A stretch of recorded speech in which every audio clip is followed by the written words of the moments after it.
মবের শিকার হলে আপনি জামাত শিবিরকে দায়ী করছেন, তার মানে আপনি যে কথাটা বলছেন যে কর্ম করেছেন তাতে কি আপনি আশঙ্কা করছেন যে আপনি মবের শিকার হতে পারেন? আপনি তো শুধু এখানে জামাতের যে ক্ষতি করছেন তাই না, আপনি তো নির্বাচনটাকেই কন্ট্রোভার্সিয়াল, বিতর্কিত করে দিলেন।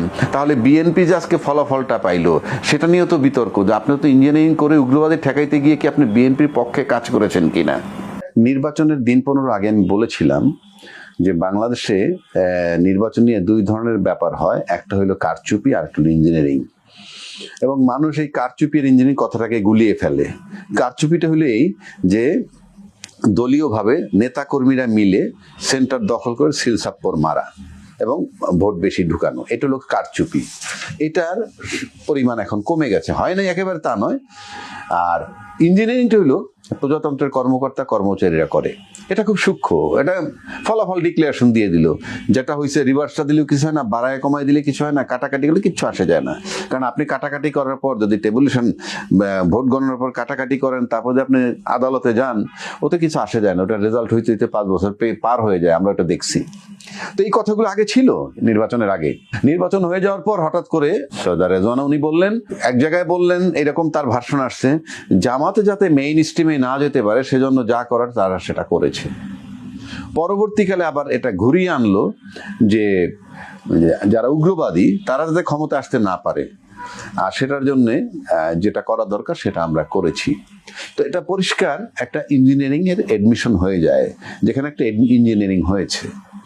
এখন তারা করেছে উগ্রবাদীকে। আমি যদি তার এই কথায়ও থাকি যে উগ্রবাদীকে থামানোর জন্য, মানে উগ্রবাদী যাতে মেইন স্ট্রিমে না আসে সেজন্য করেছে, তাইলে তাকে ক্লিয়ার করতে হবে যে প্রথম আসলেও জামাতের নাম, এখন বলছেন আপনি উগ্রবাদী, তাহলে আপনাকে উগ্রবাদী কারা সেটা মিন করতে হবে।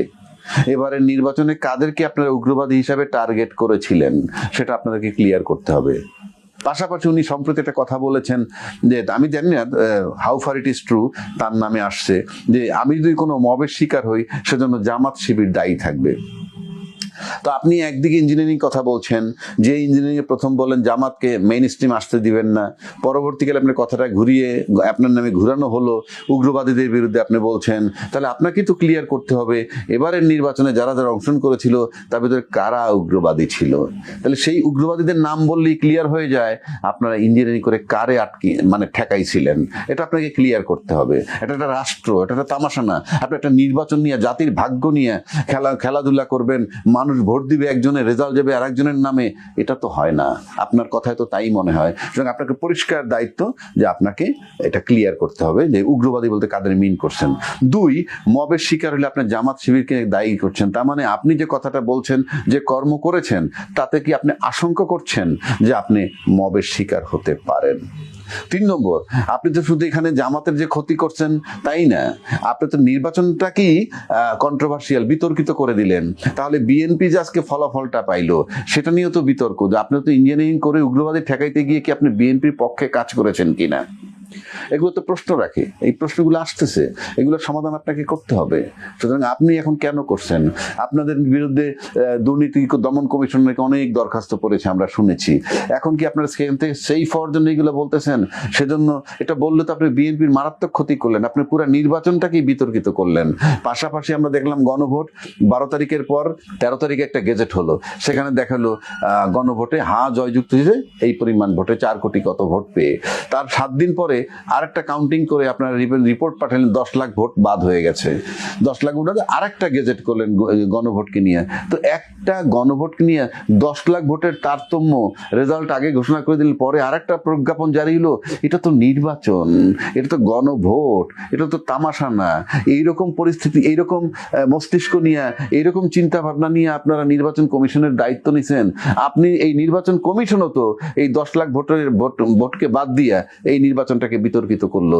তাহলে আমরা সংসদ নির্বাচনের ভোটের বেলায় একেবারে একুরেট হইছে সেটা ধরবো কিভাবে? তাহলে এই রেজওয়ানা, সৈয়দা রেজওয়ানা, তারপরে ধরি আমি নির্বাচন কমিশন, তারাই তো নির্বাচনটাকে বিতর্কিত করতেছেন। আবার খলিলুর রহমানকে, যে ছিল অন্তর্বর্তীকালীন সরকারের উপদেষ্টা, যাকে বিতাড়িত করার জন্য, যার পদত্যাগের জন্য সোচ্চার ছিল বিএনপি, তাকে আবার আপনারা মন্ত্রী পরিষদে জায়গা দিচ্ছেন। তাহলে কি ইঞ্জিনিয়ারিং গুলো এস্টাবলিশড হয় যে আপনাদের পক্ষে এরা কাজ করেছে? বাংলাদেশে। এখন খলিল সাহেবকে অ্যাকোমোডেট করছেন, হয়তো রেজওয়ানা, সৈয়দা রেজওয়ানা উনিও অ্যাকোমোডেট হইতে চায় আপনাদের মন্ত্রী পরিষদে ফর দেয়ার ওন সেফটি।